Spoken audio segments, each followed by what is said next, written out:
Children's language development generally unfolds in a consistent order, but the specific age at which each child reaches certain milestone can vary widely.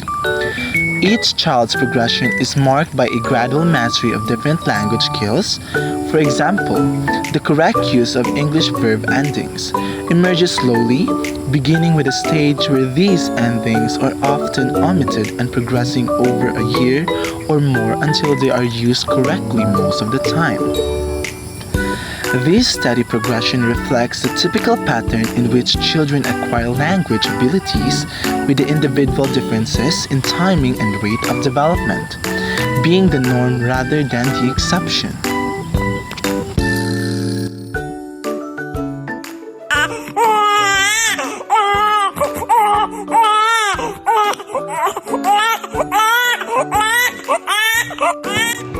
The video shows a baby that is performing its language activity, which is crying, and its facial expression clearly indicate feelings of discomfort or hunger. At this stage of development, between 0 to 2 months, crying is the baby's main form of communication. Since newborn are not yet able to use words or gesture, that is why they mainly rely on crying as a form of communication.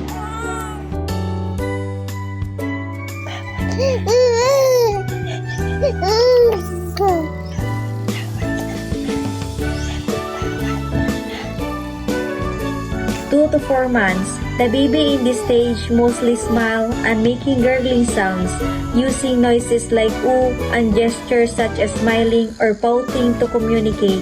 These mark a progression from crying to making sound as a form of communication.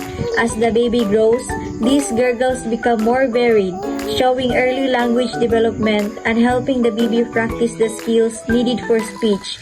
Smiling, facial expression, and responding to voices also become more frequent, further supporting their communication abilities.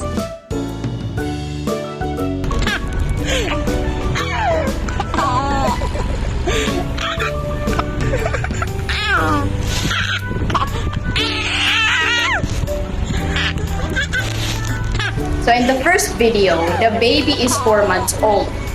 At this stage, he begins making gurgling and cooing sounds, his early form of communication.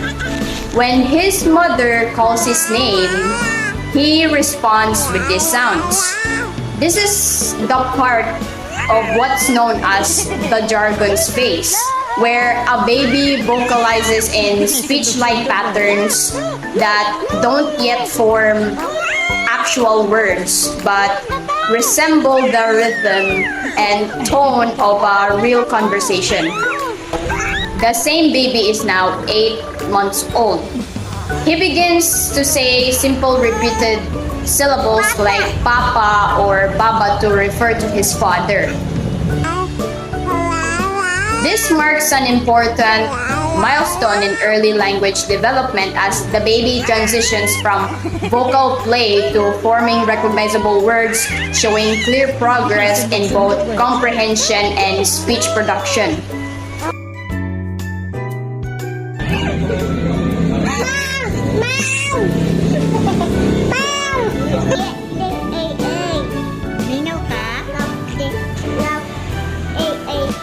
At 9 to 18 months, the child is in the one-word utterance stage, where the child uses one word to communicate.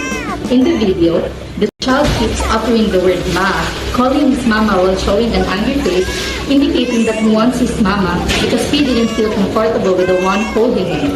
This shows that the child is using one word to indicate a whole sentence with the help of his facial expressions and voice. This is also one of the ways how a child communicates. The video also shows where she is imitating her mother when her mother uttered the word "Minaw ate." At this stage, children often use single words known as hollow phrases to express complex ideas or needs, and in their tone, gestures, and facial expressions provided additional context to their communication. Happy birthday, Ate. Happy New Year to you. Happy New Year, Mama Ding Ding. Happy New Year, Mama Ding Ding.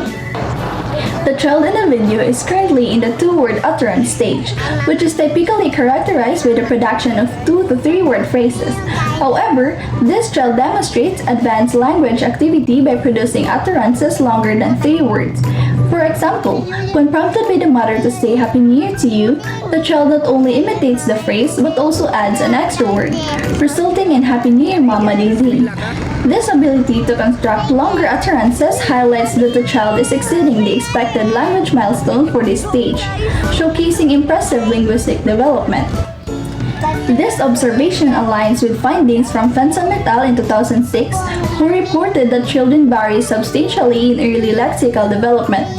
Some children experience rapid vocabulary growth, producing more than 250 words by 18 months, while others may have a much smaller vocabulary at the same age. Such variability is normal, and it is indeed possible for a child at this stage to demonstrate language abilities that surpass typical expectations. Hello guys!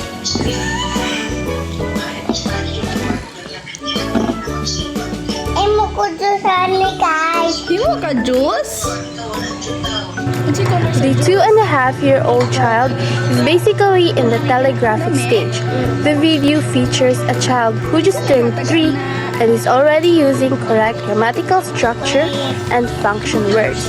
When asked, "Nag-unsa ka?" the child responded, "Himo ko juice guys," demonstrating familiarity with proper grammar and word order. This response not only showcases the child's ongoing language development, but also indicates that the language activity was successfully attained. Where do you live? Sa Telco Tower. Oh, I see. Okay. Now, let's talk about your favorites. Okay. What are your favorite foods? Fish and chicken. Do you have a favorite sports?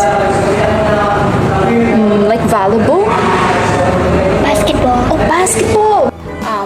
Ages 5 to 6, children begin to explore what they have observed that makes them talkative, creating longer sentences. However, the child was not able to perform this development. Whenever the child answers, it is direct and the silent period is visible. It might be due to not having interactive activities, which limits the child. The environment where the child lives matters also. The good thing is that the child must have exercised comprehensible input because she understood what was asked, though not every single word.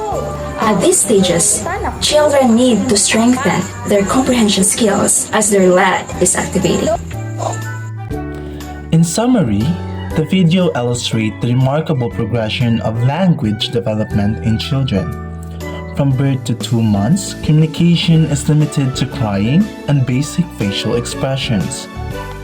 By 2 to 4 months, babies begin to coo, gurgle, and smile, showcasing early signs of social interaction.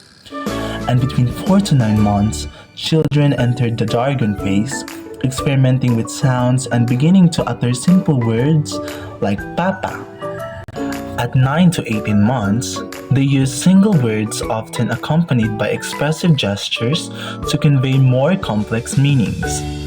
And then, by 18 months to 2.5 years old, children start combining words and in some cases, exceed typical milestone with longer phrases.